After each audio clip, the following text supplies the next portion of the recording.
Fresh from the Queen City of the South, I'm James, and over in Pampanga right now is my partner Rob, and welcome to the Jumpshot Podcast episode 03. Mayong adlaw diha, Rob. Yehey! Yehey! Maayong adlaw sa mo James o sa ato mga listeners karong adlaw sa The Jumpshot Podcast. Grabe, naabot na yung episode 03. Little by little na Grabe na yun. milestone. Salamat sa Ginoo kay niabot na tag episode 03 ug I hope nga mo continue pa ni siya hangtod sa hangtod. And the better news, Rob, is I think the best gini siya. We're on Spotify right now. Grabe, ako gining Yes, siya. di kayo na. We are now on Spotify. Hey, Spotify. Yeah, and hopefully you'd give us a listen. Podcasters. Grabe, and we give credits to Nel Mozol, no? Sa iyang support gid sa ato, Yep, tinood kayo. Thank you kayo, Nel. Thank Sa imong mga tabang sa mga. Yeah, we start. Why puwas na siya? Why puwas nga pagtabang na si Nel sa tuwa. Yeah, we Grabe, started sugod college, right? The P show pagod to. college. Yeah, the Purveyor show. P-show ka to, so na. Siya mo iga tudlo na mo aning mga principles aning podcasting. Grabe si to. Nel Joseph Muzon. All right. Thank you kaya na bay. Thank you. And moving on to the NBA season preseason preview, we'll be continuing with 3 more teams.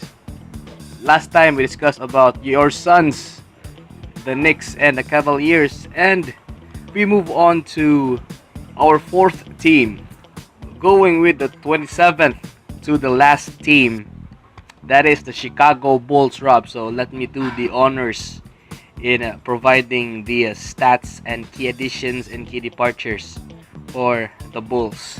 So last year they were 22 and 60. Then again, that's 27th overall out of the 30 teams. And their key additions were Kobe White through the draft, Thomas Satoransky, who played well in the FIBA World Cup. They received Satoransky via trade, and an underrated signing, Thaddeus Young from free agency. And their only key departure was Robin Lopez, who is now in Milwaukee. So let's spill out the beans, Rob. Well, Thomas Satoransky, no, the Bulls have Thomas Satoransky. I actually love that move, no, considering how he performed last season in the absence of John Wall in Washington. No, he has the height of NBA wingman. I think taas na siya, 6'7", no, and he sure does have the skills of a point guard. You know, he can push the basketball. He has great court vision. He even gave the Bulls a lot of headaches last season sa ilang mga games. And in the backcourt with him and Zach LaVine, it would be so exciting to watch. No, I think it would be an exciting NBA dunking backcourt right there. I actually like that move, better than the Thaddeus Young move. Yeah, and also not to mention, they also kept Otto Porter Jr., who is also a versatile player just like Satoransky and Zach LaVine. Oh, it would be compelling to see how the Bulls would use the 3. Since they are similarly skilled, Rob. And worst case scenario, they could be playing time issues around the 3 unless there would be really some balanced playing time from Coach Scott Brooks. Yes, tinood kay karon, no? I think Chicago has a lot of point guards na gani silang lineup. But Exactly. But ang kuan lang is naiusang injured kini si Wendell Carter Jr. Also, Lauri Markkanen was also a swingman. They just played. Carter just played 44 games while Lauri just played 52. And nahuyang sila actually because they are 27th in the offensive efficiency, and they are the 20th in opponents' points allowed. So I think huyang sila on both sides of offense and defense. With the absence of Lauri Markkanen, mura og big blow sa to kay di ba kay si Markkanen adtong season prior to this past season, no, may improve, nakita na to kung sa iyang ability. We saw his potential in how he plays on the court and the firepower that he brings to the Bulls during that time, especially to a Bulls team na nag-struggle sa atong season. That is exactly. And also, I think they would be really utilizing the young guns because I don't really see any major additions. Of course, with due respect to Satoransky, Thaddeus Young, and the rookie Kobe White. Mm. But yeah, I think they would go around Levine, who really showed exemplary play in last year. He averaged 23.7 points per game and he was injury free. He even played point guard and shooting guard at this in some games. So yeah, he was out of his comfort zone but adjusted as a player. Only thing is, ang challenge lang gid nila Rab is ang ilang defensive side. I Mm. think they have to improve on this since they have no legit lockdown defender. Yeah, and they're going to have to work their way around this one. Yeah, bisag ako, I would go for a Satoransky and Zach Levine combination sa backcourt, no? Because I think, just like I said ganina, di ba? Ang Bulls, daghan sila point guard. Mhm. No, they have Kobe White, Yep. Wendell Carter Jr., and Chris Dunn. Yep. And honestly, kani si Chris Dunn, murag siya mo kining may mong odd man out sa ilang rotation, di ba? I mean, the Bulls before, the Bulls never really had a sharp point guard since Derrick Rose, no? And Yeah, exactly. Yeah. and with how Chris Dunn performed in his stint with the Bulls, I think they should probably move on na from this guy because nanang Kobe White, nanang mo Satoransky sa inyong rotation, no? Yep. These are two great combo guards, no? There is potential in how they play the game, no? Chris Dunn came to the Bulls from a trade, the Timberwolves, right? Dumdum Bukado. Yep. Exactly. Nandun good. And a lot of Bulls fans were actually excited to see what he could bring to the roster, no, during those times. If ako na sip Yeah, yat of murag course. kuan to siya, NBA draft to siya bay. So na, no, NBA draft din siya. 2015. Actually, one of the hype players niya. Yeah, around that time. Yeah. Noon, he's talented, di ba? No doubt about that. But No doubt. but para nako lang, no. He's talented, but he doesn't have the mentality of a first string NBA point guard, no. And what I mean is, he can make shots, no, definitely, but he just could not do it consistently. Yeah, that's the thing. Yung consistency actually, especially sa yung shooting woes. Mm. And sa ako pong nabantayan last season, no, he makes a lot of mistakes sometimes sa court, especially in times where the team doesn't need them in the game, no? And you just can't have that when you try to build a franchise in Chicago. Chris Dunn is done. Chris Dunn Sorry, is no done, no? offense. Ikaw, so may Sure. pili mo ni Chris Dunn kay I'm sure nakadungog po kag rumor nga murag kuwaon siya sa Lakers na lang kay nanginahanglan po ng Lakers og point guard. I'm not sure of that kind of rumor, but we're actually good. My Lakers are good. They're stuck with point guards.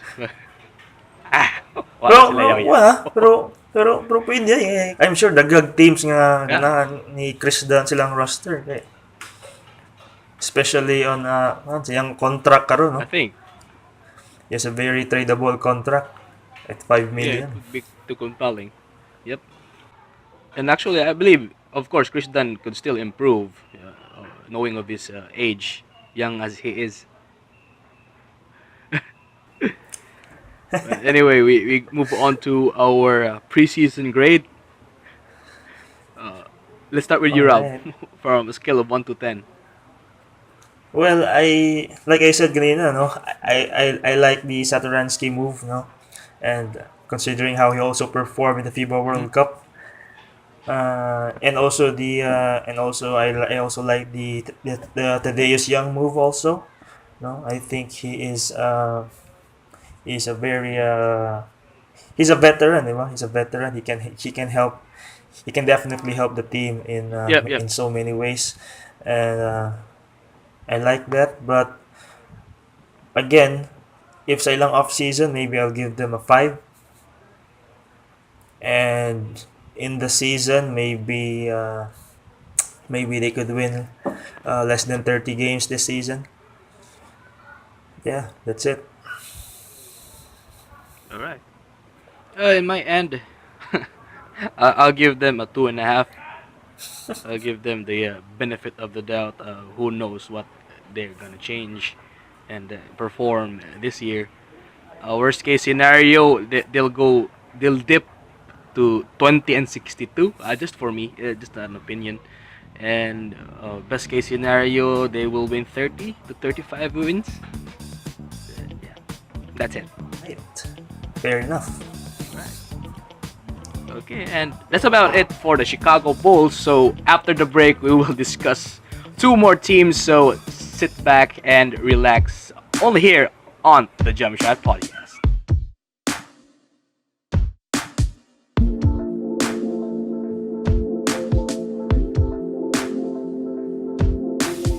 What's up? James here. If you love this episode of the Jumpshot podcast, the follow button is just within reach, but only if you're ready to listen to more of our self-produced content. And please do give us a 5-star rating on facebook.com/Jumpshot podcast. Cheers!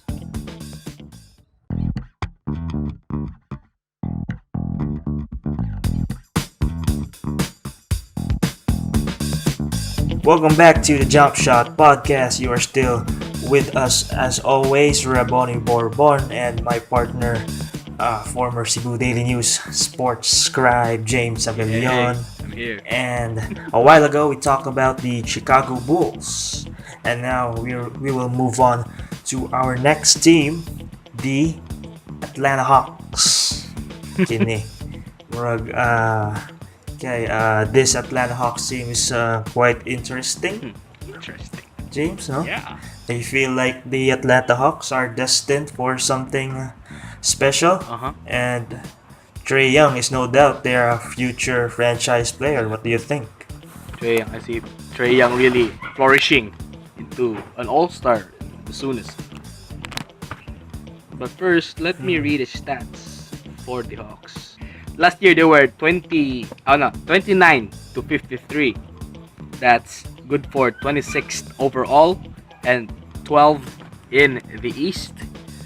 Their key additions to the draft are DeAndre Hunter and Cam Reddish, Evan Turner from a trade, Alan Crabb as well from a trade, and they also signed Jabari Parker for 2 years and 13 million, and Chandler Parsons as well via trade.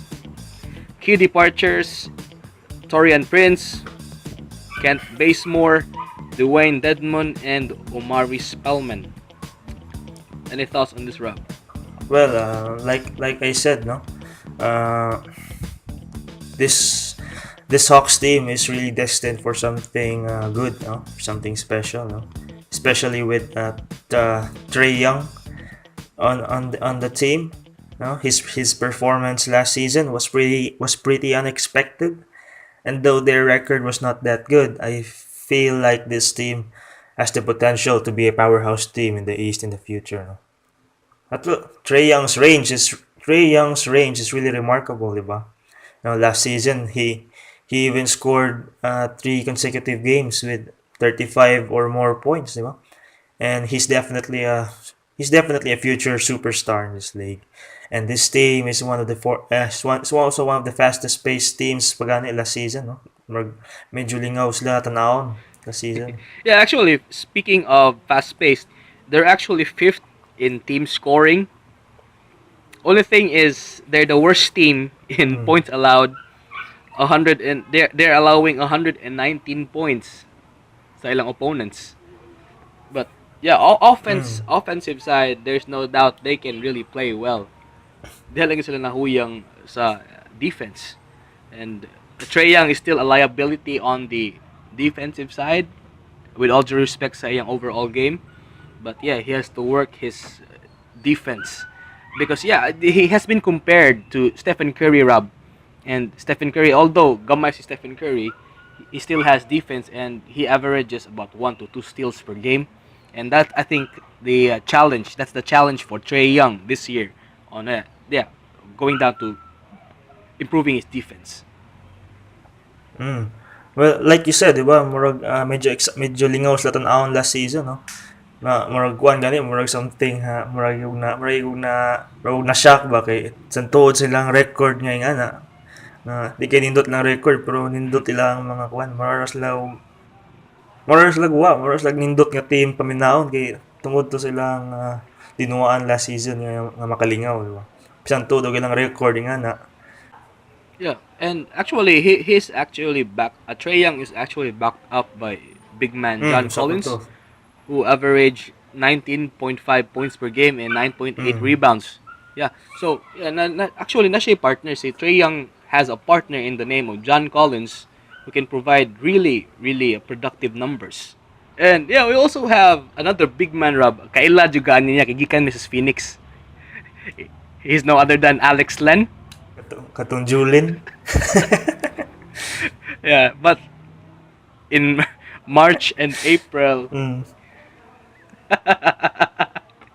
yeah, he averaged 15.6 points and 5.9 rebounds. Pero in fairness ha, pag-abot niya sa Hawks ni improve siya. Kayo, yeah. And he actually improved his shooting. He averaged 40% 3 points in March and April alone. And yeah, 51% from the field goal range. Yeah, and yeah, nindot siya, Alex Len. I see him as a potential despite him being tagged as a disappointment in Phoenix. He's working his way up, really. Well, sa Phoenix na magamit na magid siya. Tungod to sa iyang rebounding, no? Although when it comes to shooting and Yeah, putting up points in the scoreboard, medyo wa gid siya gamit ng partiya pero ang pinaka kuan gid kay niya nga gamit gid sa Phoenix was his rebounding, no doubt. He was a great rebounder. yeah. And speaking of the young team as they are, Vince Carter is 42. This is the oldest, but we have a couple of draftees from the recent draft in the names of DeAndre Hunter and Cam Reddish. Mhm. Any thoughts on this, Rob? With regards to Cam Reddish, uh, I'm just not sure if he's going to be seen much in the rotation karon nga season, no? Maybe because he was not that great in college, no?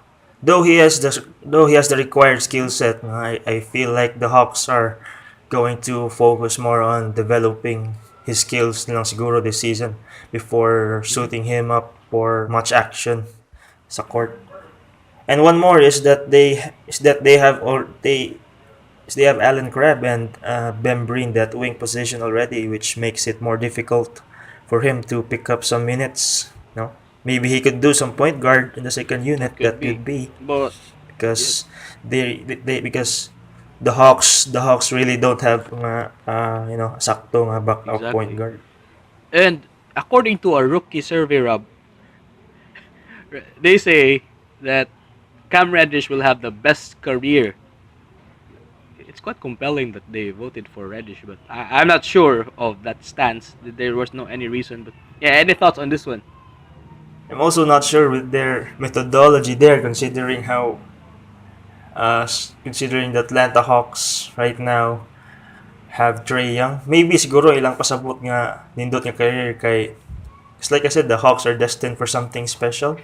They're a future with the players that they have right now and the way they play. I think ilang pasabot nga nindot yang career kay iyang team nindot man kusog man karon nga kon. So All right. Okay, we're gonna give our preseason grades. So let's start with me. I'll give them a 3.5. Best case scenario, 3.5 out of 10. Yeah, I see them improving. I think they can win up to 40 games. The best case scenario. Worst case scenario, they'll go stagnant to 30 games. 30 wins. That's 30 wins. Okay. How about you, Rob? Well, off-season grade, I would probably give them a 5 on this one, no? Because they have a young core right now with mostly rookie Mm-hmm. deals. So maybe they could use their cap space next summer on veterans that can help them push for a playoff contention. So for me, it's a pretty wise move that they are thinking about the long run. So I'd give them a Okay.5 out of 10 for that. Not bad. Yeah, and they still have cap space for signing A-lister players. But we'll never know what will happen. They just need veteran presence, that's all. Alright, we're good with the Atlanta Hawks.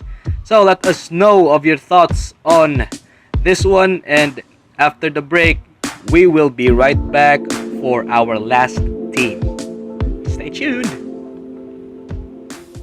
What's up?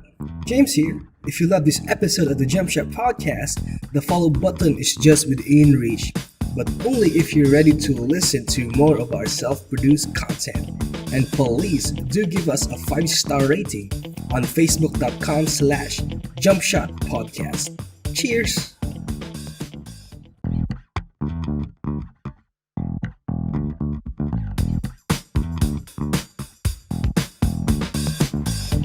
Hello, this is James again, and my partner here is Rob. Welcome back to the Jumpshot podcast. And a while ago, we were discussing the Chicago Bulls and the Atlanta Hawks NBA preseason preview. All right, and we move on to the last team. That's the Washington Wizards. Yeah, Washington Wizards. 2018 to 2019, Rob. They are 32 to 50. That's 25th overall and 11th in the East. Key additions from the draft. Oh, that's Roy Hachimura. From the trades, CJ Miles, Davis Bertans, and Mo Wagner. And free agency key persons, Isaiah Thomas and Ish Smith. Now, talking about Ish Smith and Isaiah Thomas, I read a article from Clutch Points saying that head coach Scott Brooks telling the media that it will be between Ish Smith and Isaiah Thomas battling for the starting point guard role. So it's going to be really interesting moving forward. Your thoughts on this, Rob? Well, well, Ishmit is probably my guy there. No? IT is not the IT that we knew anymore. No? He's aging. He's injured. I mean, his injury sa una, marag naka-play yung dakong factor sa iyang performance karon, no? Lisod na gyud siya, no? Lisod na gyud, no? I feel like this could be his last chance at playing in the NBA after this season. Maybe goodbye na to Isaiah Thomas. And also, tungod na kay tong na-injured ni si John Wall, no? And in my understanding, John Wall is not gonna be playing this season. Yep, he's not playing this year. Yeah. John Wall will probably miss majority the season siguro. Maybe mabalik siya mga March, no? Wata kay Bao. Yeah, but Kay that's a 50-50 chance. because he underwent surgery last February sa iyang Achilles. And Exactly. but one thing's ambot March lagi daw kuno mga 12 months daw siya mawa. But one thing's for sure daw is that I heard nga the owner of the Wizards took out an insurance policy on John Wall's contract, so Wall has to miss 80% of the season in order to cash in on that insurance policy. So I think there's a very good bet that he will miss 80% of the season this year. That seems to be really, really interesting. But yeah, knowing of John Wall, the growth of the John Wall Bradley Beal era took a detour, Rob. They've missed the playoffs twice in 5 seasons, Tinood. and ever since they've grown stagnant with all the injuries and all the stuff that's happening in Washington. Yeah, and Bradley Beal, I uh, we've heard him around the trading block. So good pag last year, and I will not be surprised if ever he gets traded. Well, because Bradley Beal did not sign his 3-year, uh, 3-year, $111 million extension. No, Extension. so Yeah, that means that yeah, he will likely become a free agent this summer, or maybe get traded this season. No, hmm, and that could mark the end of their yeah. that could mark the end of their up and down run here in the league. No, Sa but ingkod. at least the Wizards are starting to Yeah, develop their young core as early as now. No? They have Rui Hachimura, they have Davis Bertans on their team right now. I also heard that they're going to start both of them. and Moritz Wagner, who's a prolific Mm, three-point shooter mm. from the Lakers. I heard that they're going to start Hachimura at 3 and Bertans at 4 this season. But I don't think it will be soon. Yeah. Okay, see Hachimura, he's dealing with an injury that he sustained in the FIBA World Cup. But yeah, speaking of the FIBA World Cup, he really showed decent numbers, Rob. 13.3 points per game, 5.7 rebounds, and 2.3 assists. Now, he can channel his way to the Good. NBA. So, the FIBA World Cup was a warm up for him. And despite Mm. the Japanese team not winning a single game, you can really see the potential of Hachimura. Tinod. I feel like the Wizards are on the road to a rebuild na after the season. No? When Beal leaves and Wall won't be that effective anymore when he comes back, so possibly a rebuild is inevitable, and Rui Hachimura will be their guy We'll there. never know. But yeah, looking forward to it, of course. Speaking of key departures for the Wizards, they actually lost Satoransky, who's now in Chicago, yeah, and Chicago. Jeff Green, Bobby Portis, who's in New York, Trevor Ariza, who's in Sacramento, and Dwight Howard going back to the Lakers. So yeah, there's a handful of veterans who went away from the team and moved on to other franchises. But yeah, then again, the young guns will Mm. be in charge of this one alongside Bradley Beal. Yeah, like I said, a rebuild is looming. Exactly. Di na gid Hindi kalikayan. na balik yan. So, what are we expecting on the Washington Wizards, Rob, in the upcoming season? Honestly, I'm not expecting much for them. My prediction for them Hmm. is that they're going to win less than 30 games this season and will probably end up 14th in the East. So, yeah. That's worst case scenario. Yeah, I would have to agree. I have no further objections for your predictions. I'm good with that one. How about you? How about Bradley Beal? I heard that he's also going to the Lake. There's a chance that he'll be going to the Clippers this season. Yeah, there are actually a lot of na ng mga ero. So good na. Pasensya na lang yun. Asa namang mga tigdumalaan ng mga irua. Palayaw kog. Ate man taon. Yeah, but yeah, going back to to Bradley Beal, yeah, he's been linked to trade rumors from big blockbuster teams like the Lakers and the Rockets and the Clippers. So then again, I won't be surprised with if ever Bradley Beal gets traded to another team. Anyway, we're all good for the Washington Wizards, and right after the break, it will be mailbag time. So, don't go away. Yay! Yay! What's up? James here. If you love this episode of the Jumpshot podcast, the follow button is just within reach, but only if you're ready to listen to more of our self-produced content. And please do give us a 5-star rating on facebook.com/Jumpshot podcast. Cheers!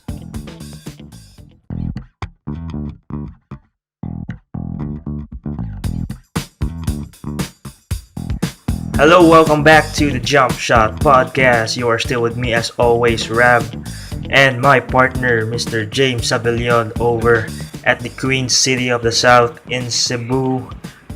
And it's time for the last part of our podcast. It's mailbag time. Mailbag time! Hey! Okay, so James, feel ko na kay mga shoutouts Mailbag. na itong ipang share na kay muna niya akong mga isa sa favorite ng parts dito sa atong show ang mubasa og mga shoutouts ug mga opinions from our readers. Readers! From our listeners. Sa mga listeners. Yeah, and we have Earl Kababat, my colleague back in the office.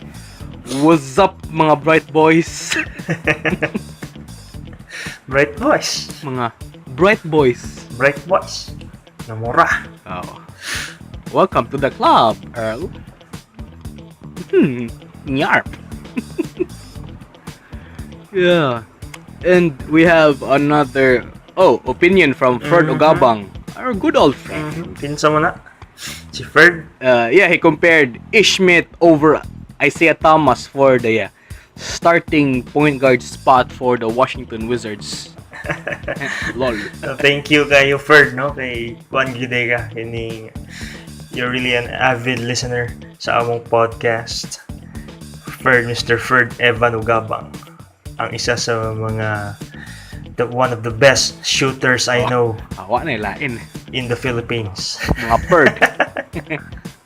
Thank you, Ferd. Left-handed pa yun, no? Mga kaliwete pagit. Thank you, Ferd. Thank you.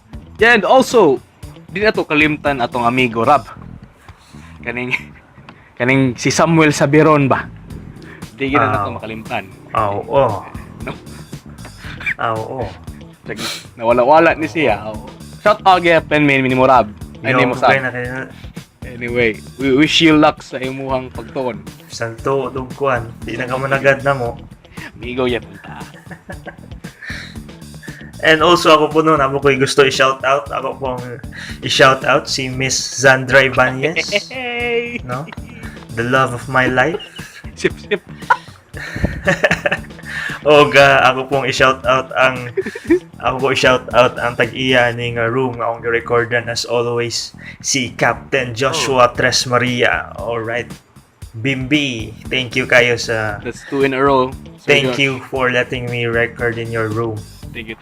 Samok ko dire pero ikaw butan gyud mo kay imong gipong gitugtan. Mo to. Oh yes, finally dito James, no? Belated happy birthday day nimo. Thank you. You celebrated your birthday last September 17. Ilan na may edad ni mo ron, bay? Ilan na may edad ni mo ron? Kailangan to just 23 pero 23? Play mo. itong otok mga 17 tong siguro. Namura. Wala mo na sa edad ba? Oh. Wala mo na sa kabuot. Talagaan kita Diyos. Abotan ni idara ba natin nalampusan. And yeah, thankful ko sa mga ni-greet pod sa kuha sa akong family and friends, colleagues nga very supportive, and my MBS Insurance family nga grabe gid akong mga clients nagpadala og money for the unlimited food and cake. Ayate. And the unlimited greetings from my friends again, family, relatives. Grabe. Muratag ang mga pagkaon mo drab makahupong. Katambok. Lagi, grasya gid. Imong gilamos ang cake. Gilamos imong cake ba? Karon do gingon ni Sir Del Rosal noon. Alama! Uy, shoutout na yan. Di Yan, mga Sir tags Dale Rosal, no? James Cake. Ay, lako. Shoutout na yan, ano yan, no? Ni Sir Glendale Rosal. Mayong adlaw ni mo dira, Sir And Dale. also, Rob, I would like to shout out to my partner, si Maria Chari Anyana, who has given me a few gifts, very meaningful gifts, and also we had our dinner date during my birthday. And yeah, I'm just thankful. Thank you, Chari. All right. Okay, natay shout out from Edward Melioren II, our good old friend and my colleague at the office. Na siya'y insight about the Bradley Beal Sega. Bill to the Clippers, watch out. That's a pretty bold prediction, but we shall see. Watch out yun kay dakong big possibility yung kayo na. Yeah, that's the case. And also shout out to my good old friend Vince Uyangoren, who's a troll. Ni comment ko siya diri sa mo social media page nga kuan. I think Asita Olava will do good with the Ascals this season. But yeah, thank you Vince sa imong support. Yeah, he actually told me about the mupushta sa YouTube page since it can have great opportunities for us. So thank you Vince. Thank you Vince. And who else? Any final shout outs in your end, Rob, before we wrap things up? No, I'm good na. No. Ako din i-greet ang akong mga igsuon, no? Si John Clark, o si Jules Carl, o si Jum Ike, o si Gio, o sa akong mga igagaw, no? Ako igagaw si Kuya Kent Centino, si Kentoy, o Alright. Maura. Kumamahod. Sito pangagdan ako mangaon ko nog anli chicken ko nonya. Saon taman. Ano? Postpone na namo. Yeah, to my family, ako mga manghod, si Kikin, si Joash, si Ninya, ug si Mama Papa nako, si Mami Inin ug si Darian niya. Thank you sa inyong support. Ay, pagpapanak. Grabe na. Yeah. So on to our final messages for episode 03. Please follow us on Spotify. Yes, Spotify. Please ako kaning grasya sa mo. Finally, dali na kay Rob. It's actually beyond our expectations, no? Dali should approve. Lagi. Wag kita ma-expect na ma-approve gidayon nga to kadali ang Spotify. No, so thank you kayo Lord sa blessing. Thank you. All right. And yeah, we can follow us on our personal social media pages. Me at JNF Savelion, that's LLON SAVELLON. And how about you, Rob? Yes, you can also follow me on Twitter and Instagram at Rab Bourbon, RABBOURBON. Let's go. Ang mga aero nag-shoutout po. Yeah, and please follow our social media pages. Yes, social media. At Jumpshot Podcast, Facebook, Instagram, Twitter, and Tumblr. And most of all, Spotify and YouTube. Yes. And that's it. That's a wrap for episode 03. I'm Rob. I'm Rob naman, no? I'm James and my partner. May. Napakoy last nga. Oo. Napakoy last nga shout out, no? Oh. Because this week we are celebrating, as we know, the 27th Cebu Press Freedom Week. Oh, so, yeah. Happy Cebu Press Freedom sa tanang taga-media dira karon sa Cebu. Ito. I wish them luck. I wish them good health and hopefully successful ilang event. The respective media outlets. Daghan pa mga putag friends dito. Daghang kayo. Yeah. Send my regards. Yeah. Especially to Sir Rick Gabuya, the Sir Dale, and all the people who has been very essential to our development in the career. Thank you. Yeah. All right. So that's it. Woohoo. Adios. Thank you for listening.